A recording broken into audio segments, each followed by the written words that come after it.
Hello everyone. ఈ video లెక్చర్లో మనం degree second semester English syllabus లోని కొలొకేషన్స్ అనే టాపిక్ ని డిస్కస్ చేయబోతున్నాం. ఈ టాపిక్ సిలబస్ లో భాగంగా ఫస్ట్ యూనిట్ లో ఇవ్వడం జరిగింది.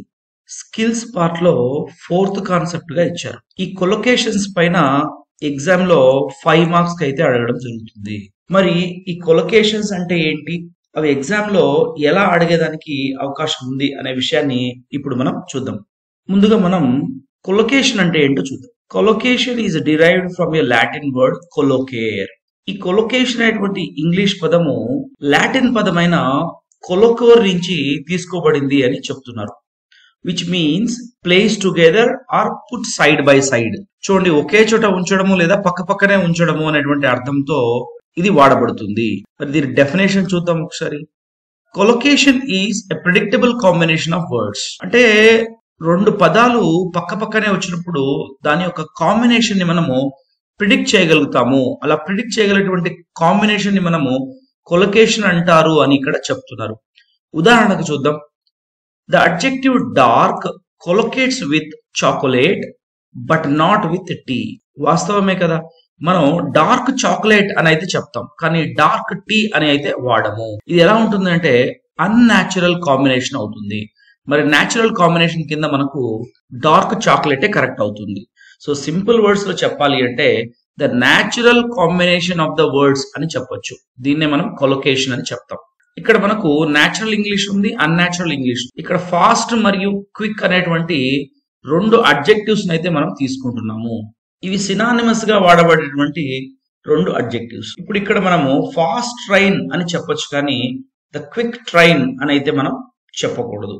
అలాగే ఫాస్ట్ ఫుడ్ అని చెప్పొచ్చు, కానీ క్విక్ ఫుడ్ అని చెప్పకూడదు.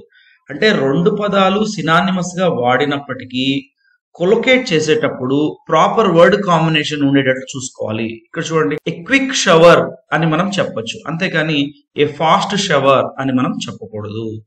ఏ క్విక్ మీల్ అని చెప్పొచ్చు, కానీ ఏ ఫాస్ట్ మీల్ అని చెప్పకూడదు. సో ఇలా చెప్పినట్లయితే ఇది మనకు అన్‌నాచురల్ ఇంగ్లీష్ అవుతుంది. మనకు న్యాచురల్ ఇంగ్లీష్ ఏంటి అంటే ప్రాపర్ కాంబినేషన్ ఆఫ్ వర్డ్స్. మరి టైప్స్ ఆఫ్ కొలొకేషన్స్ ఏమున్నాయి అనేది ఇప్పుడు మనం చూద్దాం. There are several different types of collocation made from combinations of verb, noun, adjective and adverb. So మరి వీటి కాంబినేషన్స్ తోనే ఈ కొలొకేషన్స్ ఏర్పడుతున్నాయి అనేది ఇక్కడ మనం చూస్తున్నాము. అంటే వర్బ్ కాంబినేషన్ తో ఉంది, నౌన్ కాంబినేషన్ తోను, అలాగే అడ్జెక్టివ్ కాంబినేషన్ తోను, అడ్వర్బ్ కాంబినేషన్ తోను. సో మరి ఇక్కడ నేను ఈ కాంబినేషన్ ని గుర్తుపెట్టుకోవడం కోసం థియరటికల్ గా ఒకవేళ రాయాల్సి వస్తే వాన్ వి అనే కోడ్ ద్వారా మనం దీన్ని గుర్తుపెట్టుకోవచ్చు. చూడండి, following are the 7 important types of collocation pairs. మరి ఏంటి ఆ కొలొకేషన్ పెయిర్స్ అనేటువంటిది ఇప్పుడు చూద్దాం.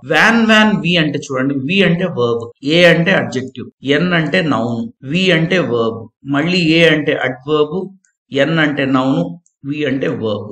అంటే స్టార్టింగ్ లో ఇవి ఉండేటట్లు మనం చూసుకోవాలి. మరి వీటితో ఏ కాంబినేషన్ ఉంటుంది అనేటువంటి చూద్దాం. ఫస్ట్ 3 కూడాను నౌన్ కాంబినేషన్ తో ఉంటాయి. చూడండి, verb plus noun, adjective plus noun, noun plus noun combination. మరి వీటి ఎగ్జాంపుల్స్ ఎలా ఉన్నాయనేది మనం చూద్దాం. చూడండి, కమిట్ సూసైడ్. ఇక్కడ మనము హీ కమిటెడ్ ఏ సూసైడ్ అని మాత్రమే చెప్పాలి, అంతేగాని హీ డిడ్ సూసైడ్ అని చెప్పేదానికి లేదు.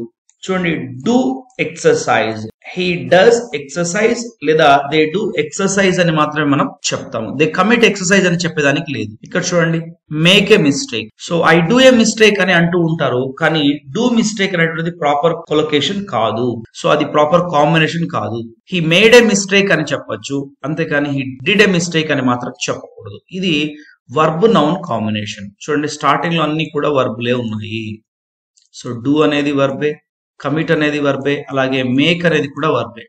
మరి చూద్దాం అడ్జెక్టివ్ నౌన్ కాంబినేషన్ ఎలా ఉందో. చూడండి, ఎక్సర్సైజ్ అనేటువంటి నౌన్ కి రెగ్యులర్ అనేటువంటి ఒక అడ్జెక్టివ్ అయితే తీసుకోవడం జరిగింది. చూడండి, రెగ్యులర్ ఎక్సర్సైజ్ అంటాం, కానీ డైలీ ఎక్సర్సైజ్ అని మనం చెప్పము. రెయిన్ పరంగా చూస్తే హెవీ రెయిన్ అనే మనం చెప్పాలి. ఇక్కడ చూడండి, శాలరీ, హ్యాండ్సమ్ శాలరీ అని మనం చెప్తాం, అంతేగాని బ్యూటిఫుల్ శాలరీ అని మాత్రం చెప్పము. అలాగే బ్యూటిఫుల్ గర్ల్ అనాలి, హ్యాండ్సమ్ బాయ్ అని చెప్పాలి, అంతేకాని బ్యూటిఫుల్ బాయ్ హ్యాండ్సమ్ గర్ల్ అనేది ఇంప్రాపర్ కొలొకేషన్ అవుతుంది. మరి నౌన్ ప్లస్ నౌన్ కాంబినేషన్ ఇక్కడ చూడండి, మనకు ఇది ఒక ఫ్రేజ్ లాగా వాడబడింది. Round of applause, give him a huge round of applause అని మనం చెప్తాము, అంతేగాని సర్కిల్ ఆఫ్ అప్లాస్ అని చెప్పము.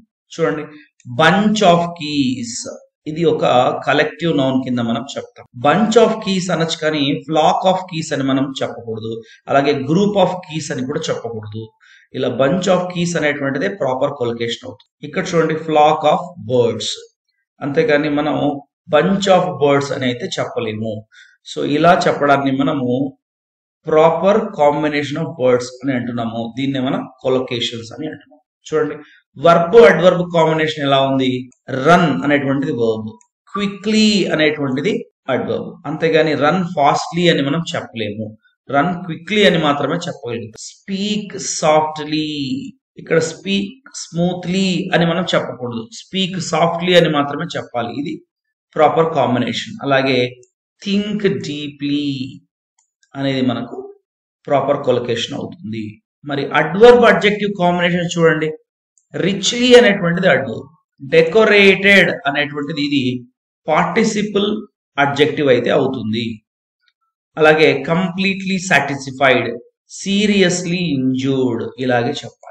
చూడండి, richly decorated room, completely satisfied performance. So ఇక్కడ మనకి ఇది adverb plus adjective combination. Seriously injured person. ఇప్పుడు నౌన్ ప్లస్ వర్బ్ కాంబినేషన్ ఎలా ఉందో చూద్దాం. ఇది లైన్ అనేటువంటిది నౌన్, రోర్ అనేటువంటిది వర్బ్. లైన్స్ రోర్ అని మనం చెప్పగలుగుతాం. అదే ఈ రోర్ అనేటువంటి వర్బ్ తీసుకెళ్లి డాగ్స్ కి అయితే తీసుకోలేం కదా. డాగ్స్ రోర్ అనేటువంటిది ఇంప్రాపర్ కొలొకేషన్ అవుతుంది. డాగ్స్ బార్క్, ఇదే correct collocation, proper combination. Cows moo, ఇక్కడ చూడండి ఈ నౌన్ కి ఈ వర్బ్ మ్యాచ్ అవుతుంది. అలాగే హార్సెస్ నెయ్, ఇక్కడ హార్సెస్ బార్క్ అని గాని హార్సెస్ రోర్ అని గాని మనం చెప్పేదానికి లేదు. ఈ నౌన్ తో ఈ వర్బ్ ను మాత్రమే మనం కొలొకేట్ చేయాలి. అలాగే వర్బ్ ప్లస్ ప్రిపోజిషన్ కాంబినేషన్ ఎలా ఉంది అని చూద్దాం. దీన్నే ప్రిపోజిషనల్ ఫ్రేజ్ అని కూడా మనం చెప్పుకోవచ్చు. చూడండి, టేక్ ఆఫ్. చూడండి, ఒక ఎఫ్ఏ పెట్టచ్చు కదా, అది ఇంప్రాపర్ అవుతుంది. టేక్ ఆఫ్ అంటేనే ఒక ప్రాపర్ మీనింగ్ అయితే వస్తుంది. చూడండి, బర్స్ట్ ఇంటూ, బర్స్ట్ టు అని మనం చెప్పకూడదు. బర్స్ట్ ఇంటూ అనేటువంటిదే ప్రాపర్ కొలొకేషన్ అవుతుంది. దీనికి ప్రాపర్ మీనింగ్ కూడా వస్తుంది. చూడండి, లిజన్ టు అని మాత్రమే మనం చెప్పాలి. లిజన్ ఇన్ అని ఎందుకు తీసుకోకూడదు? అది ఇంప్రాపర్ కొలొకేషన్, మీనింగ్ లెస్ అవుతుంది. అలాగే search for, look at, these are the proper combinations. So ఇలా మనం ఈ కాంబినేషన్ తో కూడా కొలొకేషన్ చేసుకోవచ్చు. ఓవరాల్ గా గుర్తుపెట్టుకోండి, టైప్స్ ఆఫ్ కొలొకేషన్స్ అనేటప్పటికీ మనకు 7 టైప్స్ ఆఫ్ కొలొకేషన్స్ ఉన్నాయి. అది గుర్తుపెట్టుకోవడం కోసం వాన్ వి అనేటువంటి కోడ్ అయితే మనం గుర్తుపెట్టుకోవాలి. సో వర్బ్ అడ్జెక్టివ్ నౌను, అలాగే verb adverb noun verb. So ఇక్కడ మాత్రం అడ్జెక్టివ్, ఇక్కడ మాత్రం అడ్వర్బ్, మిగిలినవన్నీ ఈజీగా మనం గుర్తుపెట్టుకోవచ్చు. ఫస్ట్ 3 కాంబినేషన్స్ అంతా కూడాను నౌన్ ఉంది. చూడండి, నౌన్ నౌన్ నౌన్, తర్వాత వర్బ్ తో అడ్వర్బ్, అడ్వర్బ్ తో అడ్జెక్టివ్, నౌన్ తో వర్బ్, వర్బ్ తో ప్రిపోజిషన్. మరి ఎగ్జామ్ కి ఎలా అడుగుతాడు అనే విషయాన్ని అయితే ఇప్పుడు మనం చూద్దాం. చూడండి, he prefers to drink dash coffee అన్నాడు. అయితే ఇక్కడ డార్క్ కాఫీనా బ్లాక్ కాఫీనా? బ్లాక్ కాఫీనే మన కరెక్ట్ ఆన్సర్ అవుతుంది. డార్క్ కాఫీ అని మనం చెప్పకూడదు. ఎగ్జామ్ లో ఇలాగే అడుగుతాడు. మనం ప్రాపర్ కొలొకేషన్ ని చూస్ చేసి ఆ బ్లాంక్ లో మనం తీసుకోవాలి. అలాగే Manohar dash made or did a mistake అన్నాడు. ఇందాక కూడా చెప్పుకున్నాం మనం, మేడ్ అంటే క్రియేట్ అని చెప్పడం. సో కాబట్టి మనోహర్ మేడ్ ఏ మిస్టేకే కరెక్ట్ అవుతుంది. Madhubala got a golden dash chance or opportunity. ఇక్కడ మనకు కరెక్ట్ ఆన్సర్ ఆపర్చునిటీనే అవుతుంది. సో గోల్డెన్ ఆపర్చునిటీ అంటాం, కానీ గోల్డెన్ ఛాన్స్ అని అనకూడదు, అది ఇంప్రాపర్ కొలొకేషన్ అవుతుంది. సో ఇలా మనం కొలొకేషన్స్ ని వాడుతూ ఉంటే అలవాటు ప్రకారం మనం చేసేయచ్చు. వీటిని అదే పనిగా మనం నేర్చుకోవాల్సిన అవసరం లేదు. అది మన వాడకంలో ఇవి మనకు గుర్తుండిపోతాయి. సో ఈ క్లాస్ మీకు యూస్ఫుల్ గా ఉందని భావిస్తున్నాను. క్లాస్ మీకు నచ్చినట్లయితే తప్పకుండా లైక్ చేయండి. అలాగే నా ఛానల్ ని సబ్స్క్రైబ్ చేసుకోండి. మీ ఫ్రెండ్స్ తో కూడా షేర్ చేసుకోండి. మీ వాల్యుబుల్ ఫీడ్బ్యాక్ ని కమెంట్ రూపంలో తెలియజేయండి. Thanks for watching.